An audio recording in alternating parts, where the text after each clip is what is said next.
आज की इस वीडियो में हम पढ़ेंगे गुलमोहर क्लास 8 के एक चैप्टर को जिसका टाइटल है द नारायणपुर इंसिडेंट।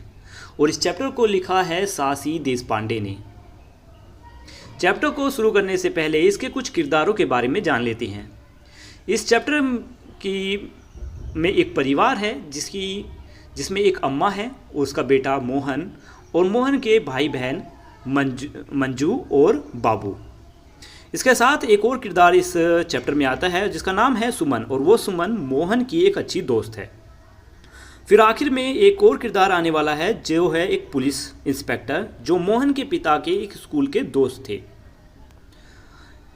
तो चलिए अब कहानी को शुरू करते हैं। लिखा है 8 अगस्त 1942 भारत छोड़ो आंदोलन शुरू होता है। बाबू और मंजू अचानक खुद को इस सब का हिस्सा पाते हैं।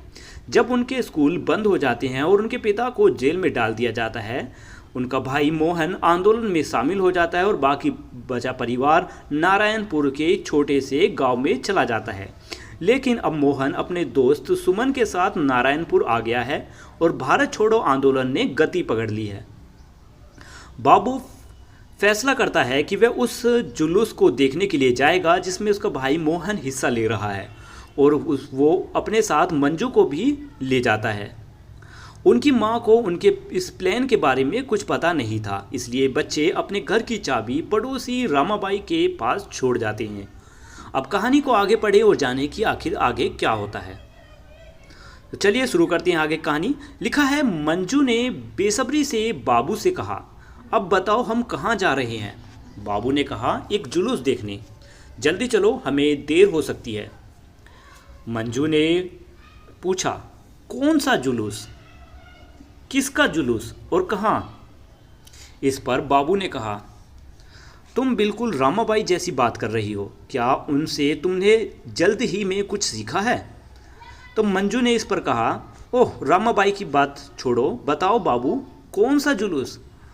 बाबू ने बताया कि कॉलेज के स्टूडेंट अपने कॉलेज के कलेक्टर के ऑफिस तक एक जुलूस निकाल रही हैं, यानी एक मार्च कर रही हैं, सभी मिलकर विरोध कर रहे हैं। मोहन ने कहा कि हम देख सकते हैं इस जुलूस को। वह कहता है कि ये बड़े ही शांत तरीके से जुलूस निकाला जाएगा। जब बाबू और मंजू वहां पहुंचे तो पहले से ही कुछ लोग सड़क के किनारे खड़े थे। मंजू और बाबू को कलेक्टर के कंपाउंड के गेट के सामने एक अच्छी जगह मिल गई। उन्हें कुछ देर इंतजार करना पड़ा। जल्द ही उन्होंने जादुई शब्द सुने, और ये जादुई शब्द थे, वे आ रहे हैं, वे आ रहे हैं। बच्चे दूसरों की तरह बाहर की ओर दौड़ पड़े। पुलिसकर्मी सड़क के दोनों ओर दिखाई दिए। उनमें से कुछ स्टूडेंट के आगे चल रहे थे, कुछ उनके साथ साथ चले। लेकिन स्टूडेंट ने ऐसा मार्च किया, ऐसे आगे बढ़े जैसे पुलिस का कोई अस्तित्व ही ना हो। वे पूरी शांति से आगे बढ़ रहे थे, कोई नारे नहीं लगा रहे थे, कुछ शोर नहीं मचा रहे थे। बस पैरों की आहट और देखने वाले भीड़ की धीमी फुसफुसाहट की आवाज़ें आ रही थी। बाबू और मंजू ने मोहन को उत्सुकता से ढूंढने की कोशिश की। तभी उन्हें वो मिला। हाँ, वह वहाँ है, सफ़ेद पजामा पहने, क्रीम रंग का कुर्ता पहने हुए है, एक लड़के के साथ खड़ा है। दोनों ने महात्मा की तस्वीर अपने हाथों में उठा रखी है। उनके हाथ इतने समय से इसे उठाए रखने के कारण दुख रहे होंगे, लेकिन उनके चेहरे पर ऐसा कोई भाव नहीं था जैसे कि उन्हें थकान हो रही हो। अब इस जुलूस के जो लीडर्स हैं वे बंद गेट तक पहुंच चुके थे। मोहन ने बताया कि बाद में एक पुलिस अधिकारी उनके पास आया जो डीएसपी था, और उनके और स्टूडेंट के बीच कुछ बातचीत हुई। स्टूडेंट बहस करते हुए दिखाई दे रहे थे। फिर उनमें से एक स्टूडेंट ने एक कागज़ का टुकड़ा डीएसपी को सौंपा। डीएसपी ने बिना देखे उसे लिया और सिर हिलाया। स्टूडेंट ने उस डीएसपी की ओर पीठ की और उनमें से एक चिल्लाया, महात्मा गांधी की जय हो। दूसरे लोगों ने भी जोर से वही नारे लगाए, जय, मतलब महात्मा गांधी की जय के नारे लगे। और फिर वे सभी उसी रास्ते से तेजी से वापस चल दिए जिस रास्ते से वे आए थे। मंजू ने निराश होकर बाबू से पूछा, क्या बस इतना ही। बाबू ने भी इस सवाल का जवाब देते हुए कहा, तो तुम और क्या चाहती थी। तुम यहाँ पर कोई डांस या ड्रामा देखने की उम्मीद कर रही थी। लेकिन बाबू ने ये शब्द मंजू से तो कहे, लेकिन उसके मन में भी यही बात आ रही थी जो मंजू ने कही। जब मोहन घर लौटा तो उस बाबू ने वही सवाल मोहन से पूछा, तुम इतनी शांति से वापस क्यों चले गए? क्या तुम पुलिस से डर कर ऐसा कर रहे थे? मोहन उस समय बहुत ही खुश नज़र आ रहा था। उसने कहा, डर? हमने इस तरह की कोई योजना बनाई ही नहीं थी। हमें पहले से पता था कि, और हमें पहले से ही उम्मीद कर रखी थी कि हमें पता था कि वे हमसे इसी तरीके की उम्मीद कर रहे थे कि हम विरोध करेंगे और कुछ हिंसा हो सकती है, लड़ाई झगड़े हो सकते हैं, और वे चाहते थे यही थे कि ताकि हमें पीटा जा सके, हमें जेल में डाल सके। लेकिन हम जेल में जाने के लिए अभी तैयार नहीं हैं। फिर बाबू ने पूछा, तो फिर इसका क्या मतलब था? इस दौरान मंजू ध्यान से सभी बातें सुन रही थी। मोहन ने जवाब दिया, यह एक युद्ध की घोषणा थी। हमने उन्हें बताया कि यह एक युद्ध है और हमारे लिए आप दुश्मन हो। बाबू ने फिर पूछा, और वह कागज़ क्या था जो तुमने पुलिस वाले को दिया? मोहन ने बताया कि वह एक नोटिस था जिसमें हमने कलेक्टर को उनके मैजेस्टी यानी जो इंग्लैंड से भारत की गवर्नमेंट को कंट्रोल कर रहा है उनके लिए एक नोट था जिसमें लिखा था या तो भारत छोड़ो या फिर यहाँ के जो परिणाम होने वाले हैं उनका सामना करना। सुमन और एक और लड़का उस रात उनके डिनर ख़त्म होने के बाद घर पर आए। मतलब सुमन और एक और व्यक्ति मोहन के घर आए जब उन्होंने डिनर कर लिया था। लड़का अपने हाथों में एक बड़े अखबार में ढके पार्सल के साथ लड़खड़ाते हुए खड़ा था। मोहन ने कहा, यहाँ मुझे मदद करने दो, ये पार्सल मेरे कमरे में ठीक रहेगा, है ना अम्मा? अम्मा ने कहा, नहीं, मुझे लगता है कि पूजा का कमरा बेहतर होगा, जिसमें पूजा की जाती है। वहाँ एक बत्ती जलाओगे तो सब कुछ साफ साफ नज़र आने लगेगा। इस पर मोहन ने कहा, हाँ आपने बिल्कुल ठीक कहा अम्मा, आप हमेशा की तरह सही हो, तो पूजा का कमरे में इसे ले जाना सही रहेगा। लड़का सुमन के साथ कुछ फुसफुसाते हुए बातचीत करने के बाद वहाँ से चला गया। फिर सुमन, अम्मा और मोहन छोटे उस पूजा के कमरे में चले गए।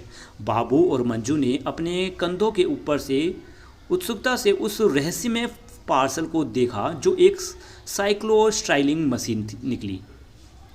जब वे काम पर बैठ गए, मोहन ने कहा, बाबू, जब मोहन उसमें कुछ काम करने लगा उस मशीन के मदद से, तो उसने बाबू से कहा, बाबू सामने के कमरे में बैठो और निगरानी रखो। अगर कोई हमारे घर आता हुआ दिखाई दे तो मुझे चेतावनी देना। मंजू, तुम सोने के लिए चले जाओ। फिर मोहन ने देखा कि मंजू का जो चेहरा है वो निराश है। इसे देखते हुए मोहन ने कहा, चलो तुम यहाँ ही हॉल में बैठो और बाबू की चेतावनी हमें बताना। अम्मा, सुमन और मोहन तुरंत काम में लग गए। मंजू हॉल में उन्हें झांक रही थी। थोड़ी देर बाद उसे नींद आने लगी और वह कोशिश कर रही थी कि उसकी पलक न झपके। बाबू बाहर चौकस और सतर्क बैठा था। उसे बड़ी एक्साइटमेंट महसूस हो रही थी। अब उनके काम की शुरुआत हो चुकी थी, यानी वो मशीन चला रहे थे और कुछ करने ही वाले थे। अचानक बाबू चौकस हो गया, ठीक है, सतर्क हो गया। एक आदमी बाइक पर सवार होकर ठीक उनके गेट के बाहर रुका। वह उतर रहा था और उनके घर के गेट खोल रहा था। बाबू तेज़ी से अंदर दौड़ा। मंजू ने हैरान चेहरा उसकी ओर घुमाया और कहा, कोई अंदर आ रहा है।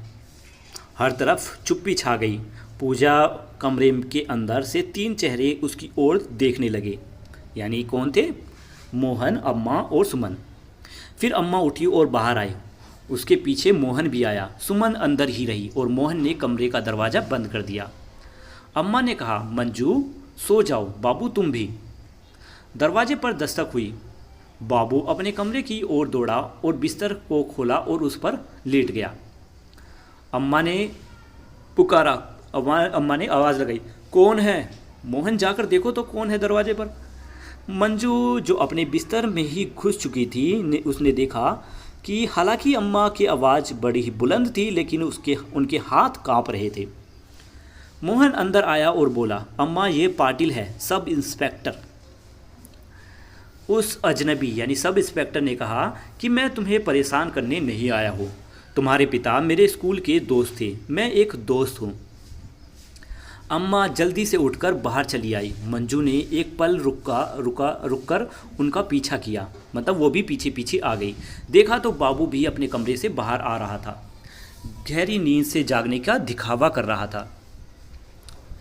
वह आदमी यानी पुलिसकर्मी जो सब इंस्पेक्टर था, वह अम्मा से कह रहा था, हाँ अम्मा, हाँ हम स्कूल में साथ थे, यानी मोहन के पिता और मैं स्कूल में दोस्त थे। और कुछ आगे बोलने ही वाला होता है तो अम्मा तभी उतावलेपन से कहती है, प्लीज़ पाटिल साहब मुझे ये बताइए कि आप यहाँ पर क्यों आए हैं। पाटिल साहब ने बताया कि यह ऐसा है कि आपके घर में तलाशी ली जाएगी। अम्मा ने पूछा, कब तलाशी ली जाएगी? सब इंस्पेक्टर ने बताया, शायद आज रात। मैंने साहबों मतलब यहाँ पे बात हो रही है ब्रिटिश ऑफिसर्स की, तो मैंने साहब को बात करते हुए सुना कि वे साइक्लो स्टाइलिंग मशीन के बारे में बात कर रहे थे। ऐसा लगता है कि आप लोग महात्मा के भाषण की कॉपी बना रहे हैं। वे कहते हैं कि आपके यहाँ भी लोग छुपे हैं। मोहन ने हंसी उड़ाते हुए कहा, हाँ ऐसा नहीं है कुछ भी। पाटिल साहब ने पूछा, लेकिन आपके पास साइक्लो स्टाइलिंग मशीन है ना? मोहन ने गुस्से से कहा, नहीं, आप हम पर जासूसी करके अपना समय बर्बाद ना करें। आदमी ने मोहन को अनदेखा करते हुए फिर अम्मा से कहा, मुझे बताओ। अम्मा ने सरलता से जवाब दिया, हाँ, कि हमारे पास वो मशीन है। मोहन ने गुस्से से फुंकारने की आवाज़ें निकाली, मतलब वो गुस्सा था कि अम्मा ने ये बात क्यों बता दी पुलिस सब इंस्पेक्टर को। फिर सब इंस्पेक्टर ने फिर पूछा, वह कहाँ है? अम्मा ने बताया, अंदर। सब इंस्पेक्टर ने कहा, इसे मुझे दे दो, मैं इसे यहाँ से हटा दूँगा। मोहन फिर से फूट पड़ा, अम्मा तुम क्या कर रही हो? तुम किसी पुलिस वाले पर कैसे भरोसा कर सकती हो? उस आदमी ने मोहन के कंधे पर हाथ रखा, मोहन तुम अभी बहुत छोटे हो, मैं एक पुलिस वाला हूँ। हाँ, लेकिन तुम्हारे पिता मेरे दोस्त थे और अभी भी मेरे दोस्त हैं, और यह मेरा देश भी इतना ही है जितना तुम्हारा। अब जल्दी से वो मशीन मुझे दे दो। अम्मा ने पूजा के कमरे का दरवाज़ा खोला और कहा, सुमन, मतलब सुमन को आवाज़ लगाई। सुमन चिंतित नज़रों से उन्हें देखते हुए बाहर आई। अम्मा ने उसे देखकर मुस्कुराते हुए कहा, तुम्हें यहाँ से निकलना होगा, सारा सामान ले जाओ। मोहन, क्या तुम, मतलब कि वो कहना चाहती है कि क्या तुम सुमन को उसके घर छोड़ाओगे? इसके बाद मोहन पूजा कमरे में घुसा, मशीन को बाहर खींचकर लाया और पाटिल को दे दी। उस पुलिसकर्मी ने पूछा, क्या तुम्हारे पास कोई बड़ा बैग होगा इसे रखने के लिए? अम्मा ने मंजू को आवाज़ लगाई ही थी, इतने में बाबू पहले से ही एक बैग ले आया था और फिर वे चले गए। पाटिल भी चला गया, मोहन और सुमन भी चले गए। पहले की गतिविधियों के बाद अब घर में बहुत ज़्यादा शांति छा गई थी।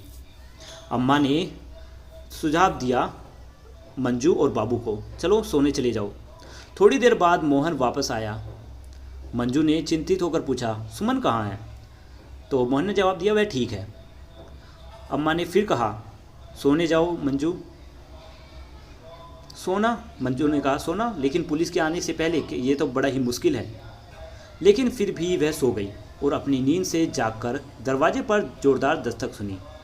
मतलब जब वह सो रही थी तो दरवाजे पर दस्तक हुई और वह अपनी नींद से जाग गई। अब फिर से वही सब दोहराया गया। अम्मा ने आवाज़ लगाई, कौन है?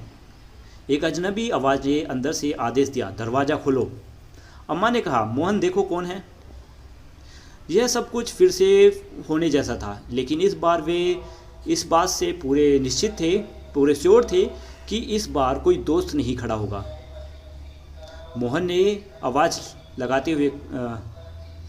को आवाज़ लगाने की ज़रूरत नहीं थी, क्योंकि ये सबको पता था ये पुलिस है।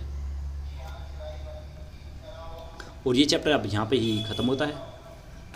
मिलते हैं नेक्स्ट वीडियो में।